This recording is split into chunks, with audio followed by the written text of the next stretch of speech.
మంది ఇంతమంది ఒకళ్ళు ఇద్దరు సినిమాలు తీశారండి.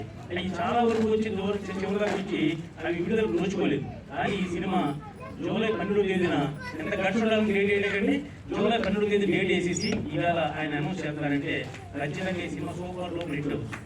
ఇక ఒక సినిమాని ప్రేక్షకుల దగ్గర చేరాలి, ప్రేక్షకుల దగ్గర చూడాలి అంటే ఓల్డ్ పబ్లిసిటీ ఖర్చు పెట్టాలండి. ఈ సినిమాకి నేను ఆయన గురించి మనం లెక్కలైతే ఒక 60-70 లక్షల రూపాయలు పబ్లిసిటీ ఖర్చు అవుతుంది. అది ఏ మాత్రం వెనకాడకుండా అన్న ఆటో వేద్దాం, అన్న ఇది చేద్దాం, అలా ఐమాక్స్ లో స్క్రీన్ మీద వేద్దాం, ఏది చెప్తామో చెప్పుకోవాలి వేద్దాం అని ఒక అద్భుతంగా పబ్లిసిటీ అంతా రెడీ చేసాం. అలాగే దీనికి ఒక పిఆర్ఓ కావాలి. ఆయన బాక్స్ ఆఫీస్ రమేష్ గారు అని ఆయన పేరులో ఉంది బాక్స్ ఆఫీస్ అని.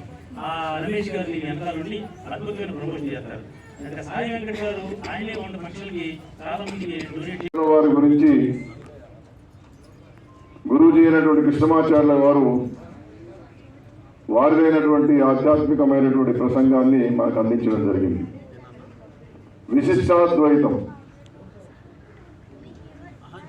ప్రకృతి, జీవుడు, ఈశ్వరుడు, ఈ మూడింటి సమ్మేళనంగా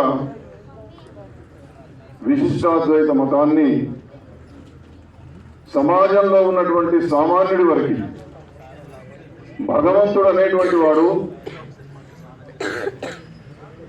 వైద్యాలు వాయించే వాళ్ళు కావచ్చు, దేవాలయంలో పరిశుభ్ర కార్యక్రమాలు చేసేవాళ్ళు కావచ్చు, భగవంతునికి పూలు కుట్టేటటువంటి వాళ్ళు